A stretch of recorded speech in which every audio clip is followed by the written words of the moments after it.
Pak Ansilema.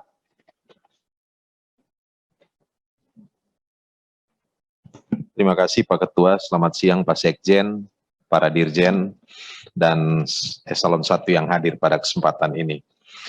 Yang pertama, Pak Sekjen, catatan saja dari saya terkait dengan kebijakan automatic adjustment, kalau boleh dalam penentuan itu kami Komisi 4 ini juga diajak untuk berdiskusi Pak. Karena saya menangkap aspirasi dari teman-teman itu, ada beberapa program yang sebenarnya menyentuh langsung masyarakat. Program yang betul-betul merakyat dan pro-rakyat seperti P2L didengungkan terus oleh teman-teman, itu perlu mendapatkan perhatian. Yang kedua, Pak Nasrullah, terkait dengan pemaparan Direktorat Jenderal PKH, di situ termuat rencana pembangunan peternakan tahun 2022. Disebutkan salah satu komoditasnya itu adalah ternak babi dengan target produksi 164.000,49 ton.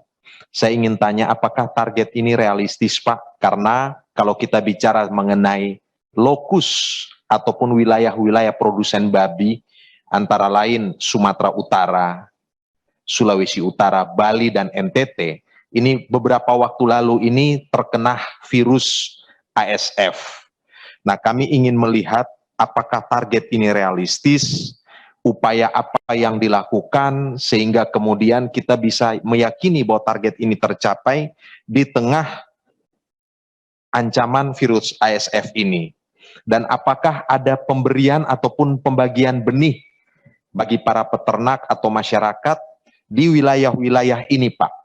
Kita ingin tahu, beberapa waktu lalu saya sempat berkomunikasi dengan staf Bapak, itu ada aspirasi dari daerah NTT Pak, sempat jujur berharap ada bantuan anakan atau benih babi buat masyarakat di NTT.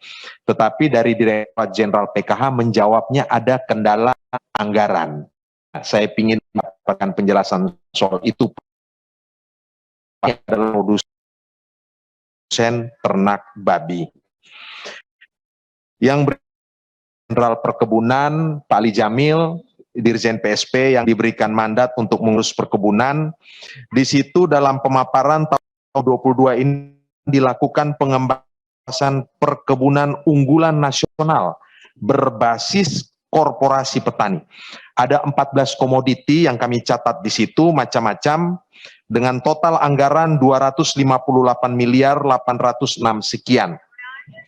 Khusus untuk komoditi kopi Pak, itu targetnya akan dikembangkan 18.500 hektar dengan anggaran sebesar 72 miliar. Pertanyaan saya, skema pelibatan petani kopinya ini seperti apa? Apakah para petani ini juga akan difasilitasi, didampingi, dibantu, mengingat hari-hari ini geliat pengembangan kopi di tanah air kita ini luar biasa. Dari Aceh sampai Papua itu muncul banyak sekali perkopian. Bahkan partai kami PDI Perjuangan itu kemarin sudah buat diskusi khusus dan nanti bulan Maret akan buat festival kopi tanah air Pak. Sementara di sisi lain kita tahu 95,40% lahan dan tanaman kopi itu adalah perkebunan yang dikelola oleh rakyat, skalanya kecil dan tradisional, usianya juga sudah cukup tua. Nah ini peremajaan kopinya kira-kira seperti apa Pak? Kami ingin mendapatkan penjelasan terkait dengan pengelolaan budidaya yang berkelanjutan, informasi mengenai pendampingan, fasilitas apa yang bisa dimanfaatkan untuk para petani kopi ini. Yang berikut ke Dirjen Tanaman Pangan, beberapa waktu lalu saya pada saat itu juga dengan Pak Dirjen ya, kita sempat dalam perjalanan menuju Lampung di atas kapal itu kita pernah Zoom meeting Pak, terkait dengan kegiatan Direktorat Jenderal Tanaman Pangan melawan hama.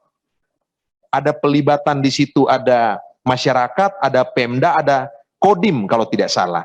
Nah ini di beberapa tempat, antara lain di Pulau Sumba Pak, di sana ada food estate juga, itu ada hama belalang yang betul-betul meresahkan Pak. Nah kami ingin tanyakan apakah bisa dikerjasamakan dalam upaya untuk melawan hama belalang ini. Saya juga sempat baca soal sistem rantai makan. Di sana juga banyak burung predator belalang ini yang sudah diburu, dan kemudian predator belalang ini susah didapatkan. Saya juga sempat membaca bahwa ada pendekatan pakai penyemprotan pestisida dan seterusnya, tetapi itu juga bisa membuat terjadinya kekebalan atau imunitas pada belalang ini, dan juga bisa merusak kondisi tanah dan tumbuh-tumbuhan yang lainnya. Saya ingin mendapatkan penjelasan soal ini Pak. Saya kira itu saja Pak Ketua yang bisa saya sampaikan. Terima kasih. Baik, terima kasih Pak Ketua, pimpinan, Bapak Ibu sekalian, para anggota Komisi 4 DPR RI yang kami muliakan.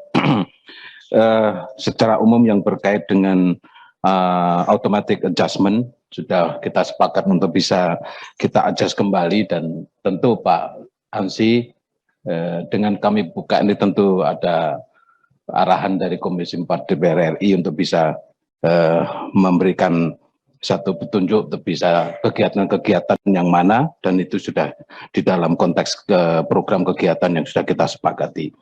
Yang kedua, tentu yang berkait dengan permasalahan-permasalahan yang umum, tadi para dirjen kepala badan mohon juga catatan dan ditindaklanjuti kaitannya dengan pengadaan barang jasa, baik itu utamanya untuk benih, kemudian bibit, kemudian ternak, dan pupuk serta sarana produksi lain. Ini menjadi catatan yang sangat hampir semua anggota menyampaikan hal tersebut. Kami persilakan satu persatu secara detail pada Pak Dirjen Tanaman Pangan pertama. Terima kasih Pak Sekjen. Izin Pak Ketua, terutama menjawab Pak Ansilema yang menarik belalang kembara. Jadi siap untuk dilakukan gergal. Ciri-ciri belalang kembara itu koloni terbang besar, banyak banget di atas sampai gelap gitu. Tetapi ada kuncinya, yaitu kalau malam hari dia hinggap di ranting-ranting batang untuk bertelur dan kawin dan makan. Sehingga pengendalian efektif bareng-barengnya malam hari. Nah biasanya bisa pakai manual ditangkap, bisa juga daun-daun apa yang dimakan itu dibakar karena bertelur di situ. Kemudian ada juga solusi pakai semprot insektisida sintetis. Ada juga kalau untuk menghalau tekniknya dengan bunyi-bunyian supaya pindah ke tempat lain, tapi nggak menyelesaikan masalah karena akan hinggap di tempat lain. Nah itu, dan kami kerjasama dengan Universitas Cendana kalau di sana, dan petugas lapangan termasuk yang disampaikan di kapal. Terima kasih Pak. Kemarin sudah dilakukan juga tapi kurang, mesti intensif lagi.